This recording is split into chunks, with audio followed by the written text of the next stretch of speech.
Blue Narrative በዓለም ታሪክ ላይ እንደ አሜሪካ ያለ ታላቅ ተጽዕኖ የፈጠረ ሀገር የለም። ነገር ግን ይህ ተጽዕኖ በንግድ፣ በቴክኖሎጂ ብቻ የመጣ አይደለም። በደም፣ በባሩድና በወታደራዊ ወረራዎችም ጭምር ነው። ዲሞክራሲን እናሰፍናለን በሚል መሪ ቃል አሜሪካ ላለፉት 100 ዓመታት የበርካታ ሉዓላዊ ሀገራትን በር በታንክ ሰብራ ገብታለች። ዛሬ የምንመለከተው አሜሪካ በታሪኳ የወረረቻቸው 13 ዋና ዋና ሀገራትን ነው። ማን አዘዘ? ለምን ተደረገ? ውጤቱስ ምን ሆነ? የሚለውን እውነተኛውንና ግልጥልጥ ያለውን በገለጠ መልኩ እናየዋለን። እስከ መጨረሻው አብራችሁን ቆዩ። ምክንያቱም የመጨረሻዎቹ ታሪኮች የዓለምን ፖለቲካ የቀየሩና ዛሬም ድረስ ለምን ስደተኞች ወደ አሜሪካ እንደሚጎርፉ ፍንጭ የሚሰጡ ናቸው። አንደኛ፣ ፊሊፒንስ ከ1899 እስከ 1902 ያሉት ዓመታት የአሜሪካ የወረራ ታሪክ ሲነሳ ቀድሞ የሚመጣው የፊሊፒንስ ጉዳይ ነው። በፕሬዝዳንት ዊሊያም ማክሊኒ ዘመን አሜሪካ ፊሊፒንስን ከስፔን ቁጥጥር ነፃ አወጣለሁ ብላ ገባች። ነገር ግን ፊሊፒንሶች የራሳቸውን ነፃነት ሲያውጁ አሜሪካ አላመነችም። ይልቁንም ሀገሪቱንም በኃይል ለመቆጣጠር ወረራ ጀመረች። በዚህ ጦርነት ከ200,000 በላይ ንጹሐን ዜጎች አልቀዋል። አሜሪካ ስልጣኔን እናስተምራለን በሚል የጀመረችው ወረራ በአሜሪካ ታሪክ ለመጀመሪያ ጊዜ የጭካኔ ተግባራት የታየበትና ለበርካታ አስርተ ዓመታት የፊሊፒንስ ሉዓላዊነት የነጠቀ ክስተት ነበር። በሁለተኛ ደረጃ የምናገኛት ኩባ ናት። ከ1898 እስከ 1906 እና እስከ 1909 ኩባ ከአሜሪካ ደጃፍ ጥቂት ማይሎች ርቀት ላይ በመገኘቷ ሁልጊዜም የአሜሪካ ዓይን ውስጥ ነበረች። በፕሬዝዳንት ዊሊያም ማክሊኒና በኋላም በቴዎድሮ ሮዝቬልት ዘመን አሜሪካ ኩባን ደጋግማ ወራለች። መጀመሪያ ስፔንን ለማባረር በሚል የገባቸው አሜሪካ በኋላ ላይ ግን የኩባን ሕገ መንግሥት እስከ መቀየርና የጓንታናሞ ቤይን የባህር ኃይል ጣቢያ እስከ መያዝ ደርሳለች። የወረራው ምክንያት መረጋጋትን ለመፍጠር ቢባልም ዋናው ፍላጎት ግን በኩባ ያለውን የስኳር ምርትና ኢኮኖሚያዊ ጥቅም መቆጣጠር ነበር። በሦስተኛ ደረጃ ላይ ደግሞ የምናገኛት ኒካራጓ ነች።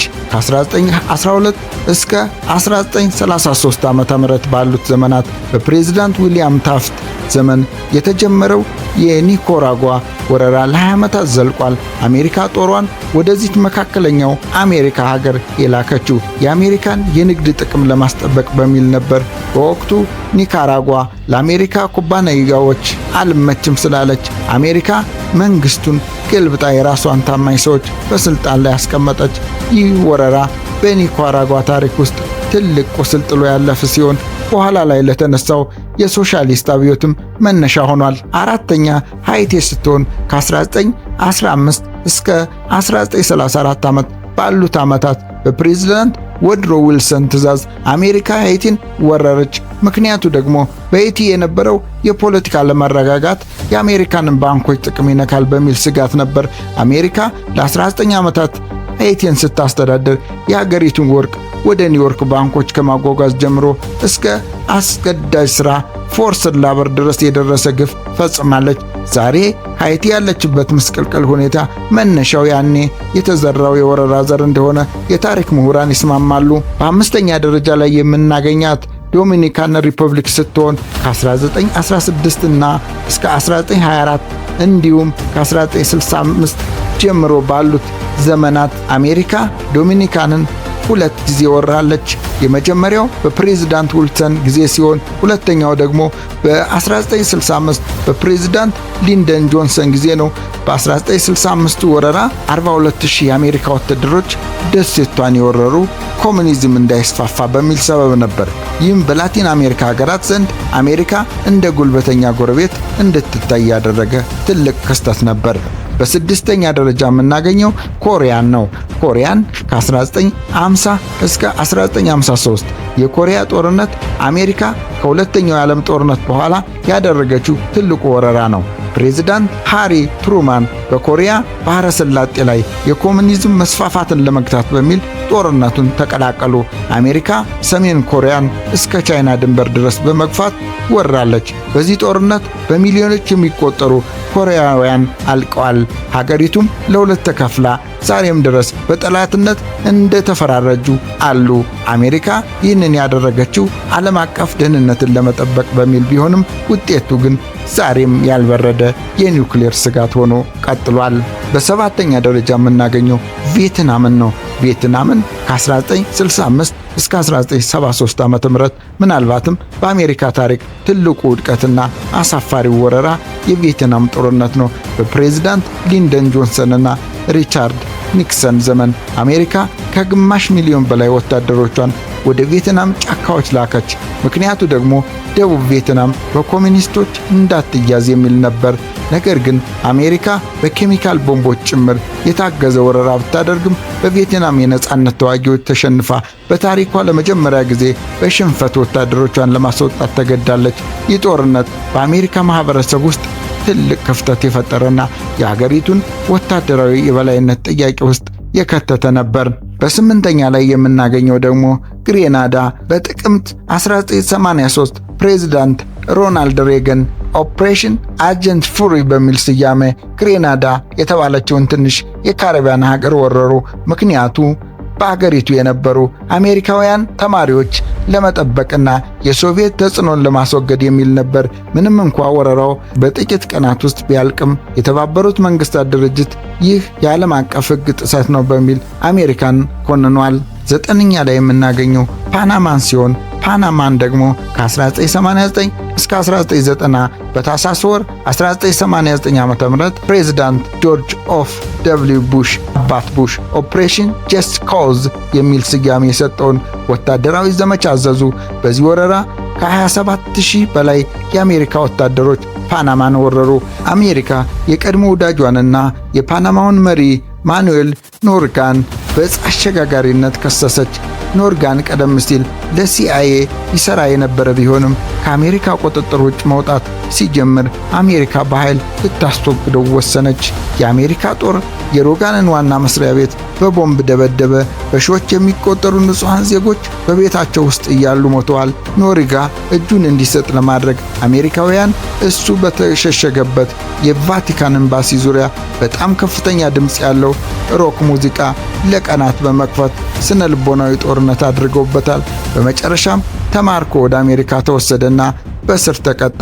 ይህ ወረራ አሜሪካ በላቲን አሜሪካ የፈለገችውን መሪ የመለወጥ አቅሟን ያሳየችበት ነበር። በአስረኛ ደረጃ የምናገኘው የቅርቧን አፍጋኒስታንን ሲሆን ከ2001 እስከ 2021 ባሉ ዓመታት ይህ የአሜሪካ ታሪክ ረጅሙ ጦርነት ነው። በሴፕቴምበር 11 ጥቃት ማግስት ፕሬዝዳንት ጆርጅ ደብሊው ቡሽ ልጅ ቡሽ አፍጋኒስታንን እንዲወሩ አዘዙ። የአልቃይዳ መሪ ኦሳማ ቢንላደንን አሳልፎ ለመስጠት ፍቃደኛ ያልሆነውን የታሊባንን መንግስት ለመጣልና አሸባሪውን ለማጥፋት በሚል ምክንያት ነበር። አሜሪካም ምን አደረገች? አሜሪካ በዘመናዊ የጦር አውሮፕላኖች እና ልዩ ኃይሎች የታሊባንን መንግስት በጥቂት ሳምንታት ውስጥ ገለባበጠች። ሆኖም ግን ለ20 ዓመታት በዘለቀው ጦርነት ከ2 ትሪሊየን ዶላር በላይ ወጪ አድርጋለች። በ10 ሺዎች የሚቆጠሩ የአፍጋኒስታን ንጹሐን ዜጎች እና ከ2400 በላይ የአሜሪካ ወታደሮች ተገለዋል፣ ረግፈዋል። የሚገርመው እውነታ አሜሪካ በ2021 ጦሯን ስታወጣ አፍጋኒስታን መልሳ በታሊባን ቁጥጥር ስር መውደቋ ነው። ይህ ወረራ አንድ ሀገር በኃይል ዲሞክራሲያዊ ማድረግ አይቻልም የሚለውን ትልቅ ትምህርት ለዓለም ያስተማረ ክስተት ሆኗል። ውጤቱም እንደዚህ ሆኖ ቀርቷል። 11ኛ የምናገኛት ደግሞ ኢራቅን ነው። ኢራቅ ከ2003 እስከ 2011 ባሉ ዓመታት በዓለም ታሪክ ውስጥ እጅግ አወዛጋቢ ወረራ የኢራቅ ወረራ ነው። ፕሬዝዳንት ጆርጅ ደብሊው ቡሽ የተባበሩት መንግስታትን ፍቃድ ሳይጠብቁ ኢራቅን ወረሩ። ምክንያት ብለው ያቀረቡት ደግሞ ሳዳም ሁሴን የጅምላ ጨራሽ መሳሪያዎችን አከማችቷልና ከአልቃይዳ ጋር ግንኙነት አለው በሚል ነበር። ነገር ግን ወረራው ከተጠናቀቀ በኋላ ምንም አይነት የጅምላ ጨራሽ መሳሪያ አልተገኘም። እዚህ ላይ ምን ተደረገ መሰላችሁ? በታሪክ ሾክ ኤንድ አዊ በተባለው ዘመቻ ባግዳድ በቦምብ ጋየች። ሳዳም ሁሴን ተያዘና ተሰቀለ። ነገር ግን ወረራው በሀገሪቱ ውስጥ ትልቅ የፖለቲካ ክፍተት ፈጠረ። ይህ ክፍተት ነው ወደ ኋላ አይኤስአይኤስ መፈጠር ምክንያት የሆነው ኢራቅ ዛሬም ድረስ በዚያ ወረራ በደረሰባት ቁስል እየማቀቀች እያከከች ትኖራለች። በመቶ ሺዎች የሚቆጠሩ ኢራቃውያን ለሞትና ለስደት ተዳርገዋል። ሌላው አፍሪካዊቱ ሀገር ሊቢያ ነች። 2011 ምንም እንኳ አሜሪካ ሙሉ በሙሉ እግረኛ ጦር ባታስገባም በፕሬዝዳንት ባራክ ኦባማ ዘመን የተደረገውን የኔቶ የአየር ወረራ የሀገሪቱን ታሪክ ቀይሯል። የዚህ ወረራ ምክንያት ደግሞ ንጹሃን ዜጎችን ከሙሐመር ጋዳፊ ጥቃት ለመከላከል በሚል ሰበብ የተጀመረው ጣልቃ ገብነት በፍጥነት ወደ መንግስት ግልበጣ ተቀየረ። አሜሪካስ ምን አደረገች? የአሜሪካና የአውሮፓ አውሮፕላኖች የሊቢያ ወታደራዊ ተቋማት እንደመሰሱ፣ በመጨረሻም ጋዳፊ በአሰቃቂ ሁኔታ ተገደለ። ውጤቱን ስናይ ጋዳፊ ከሞት በኋላ ሊቢያ ሰላም ምድር አልሆነችም። ይልቁንም በተፋላሚ ቡድኖች የምትታመስ የባሪያ ንግድ የተመለሰባትና ለአሸባሪዎች መፈልፈያ የሆነች ሀገር ሆና ቀረች። ኦባማ በኋላ በሊቢያ ለነበረው ቀውስ ዝግጅት አለማድረጋቸውንና በታሪካቸው ትልቅ ስህተት እንደሰሩ ተናግረዋል። 13ኛ ደረጃ ላይ የምናገኛት ደግሞ ሶሪያ ስትሆን ከ2014 እስከ ዛሬ ድረስ በፕሬዝዳንት ኦባማ ተጀምሮ በባይደንና በትራምፕ የቀጠለው የሶሪያ ጣልቃ ገብነት ሌላኛው የአሜሪካ ወረራ ተደርጎ ይወሰዳል። የዚህ ወረራ ምክንያት ደግሞ አይኤስአይኤስን ለመዋጋት በሚል ቢጀመርም አሜሪካ ግን የሶሪያን የነዳጅ ቦታዎች ተቆጣጥራ ትገኛለች። አሜሪካስ ምን አደረገች ስንል ሶሪያውያን ሳይፈቅዱ አሜሪካ በሀገሪቱ ሰሜናዊ ክፍል ወታደራዊ ካምፖችን መስርታለች። የሶሪያ መንግስት ይህንን እንደ ግልጽ ወረራ ይቆጥረዋል። በሺዎች የሚቆጠሩ የአየር ጥቃቶች ተካሂደዋል። በሚሊዮኖች የሚቆጠሩ ሶሪያውያን ተሰደዋል።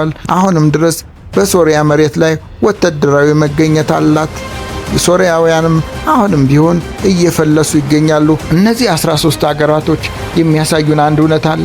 አሜሪካ ጥቅሟን ለማስጠበቅ ስትል ማንኛውንም መስዋዕትነት ከመክፈል ወደ ኋላ አትልም። ዲሞክራሲ፣ ሰብአዊ መብት፣ ሽብርተኝነት መዋጋት የሚሉ ቃላት ብዙ ጊዜ ለወረራዎች እንደ ሽፋን ያገለግላሉ። ነገር ግን ከጦርነቱ በኋላ የሚቀረው ስቃይ፣ ስደትና የፈረሱ ሀገራት ሊሆኑ ይችላሉ። ይህ ታሪክ የሚያስተምረን ነገር ቢሆን የዓለም ፖለቲካ በፍትህ ሳይሆን በጉልበት እንደሚመራ ነው። እናንተስ ምን ታስባላችሁ? አሜሪካ እነዚህን ሀገራት የወረረችው በእውነቱ ለሰላም ነው ወይስ ለሌላ ጥቅሟ ብላችሁ እስኪ አስተያየታችሁን አካፍሉን። አሁን ደግሞ የቀጠለው የኢራን ጦርነት ወደ ወረራ ይቀየር ይሆን ወይስ ኢራን ትመልሰዋለች? ኮሜንት ላይ ሀሳባችሁን አስፍሩልን። የአሜሪካ ቀጣይ ኢላማ ማን ሊሆን ይችላሉ? እስከ መጨረሻ ስለተከታተላችሁኝ አመሰግናለሁ። አዲስ ከሆናችሁ ሰብስክራይብ፣ ሼር በማድረግ ለሌሎች እንዲደርስ አድርጉ። ሰላም ቆዩን።